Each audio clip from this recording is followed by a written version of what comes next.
Assalamualaikum warahmatullahi wabarakatuh. Halo teman-teman semua, saya Devi Hijayatul Rahma, mahasiswa sastra Inggris bidang minat penerimaan dari Universitas Terbuka. Hari ini saya ingin sharing sedikit dengan teman-teman tentang ragam bahasa. Apa itu ragam bahasa? Ragam bahasa dikenal sebagai logat atau dialek, di mana ragam bahasa sendiri dibagi menjadi dua, yaitu ragam bahasa dari golongan penutur dan ragam bahasa dari jenis bahasa yang digunakan.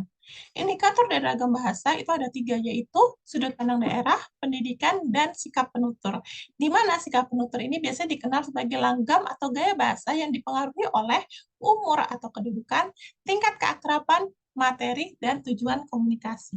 Sedangkan sesuai dengan caranya, ragam bahasa terdiri dari ragam bahasa lisan, ujaran, dan ragam bahasa tulisan.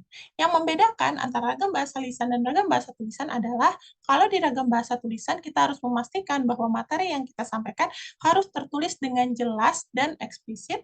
Sedangkan di dalam ragam bahasa lisan itu adanya nada dan intonasi yang tidak bisa dicantumkan dalam ragam bahasa tulisan. Selanjutnya ada yang namanya disglosia. Disglosia ini adalah dua ragam pokok bahasa yang dipakai berdampingan dengan fungsi kemasyarakatan yang berbeda-beda.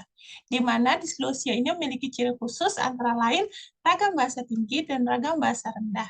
Ragam bahasa tinggi digunakan dalam situasi-situasi formal, misalnya pidato resmi, khotbah, dan kultum, sedangkan ragam rendah digunakan dalam situasi informal, misalnya percakapan di keluarga, pasar, dan penulisan tidak resmi.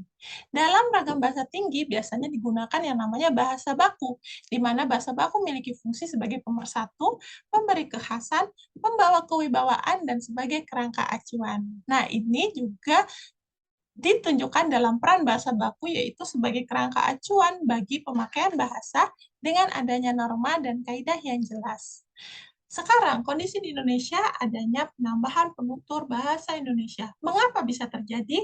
Karena bahasa Indonesia adalah bahasa pergaulan. Selanjutnya, banyaknya perkawinan antar suku. Yang ketiga, generasi muda warga negara keturunan asing. Dan selanjutnya, karena adanya orang tua masa kini yang menjadikan anaknya penutur bahasa Indonesia.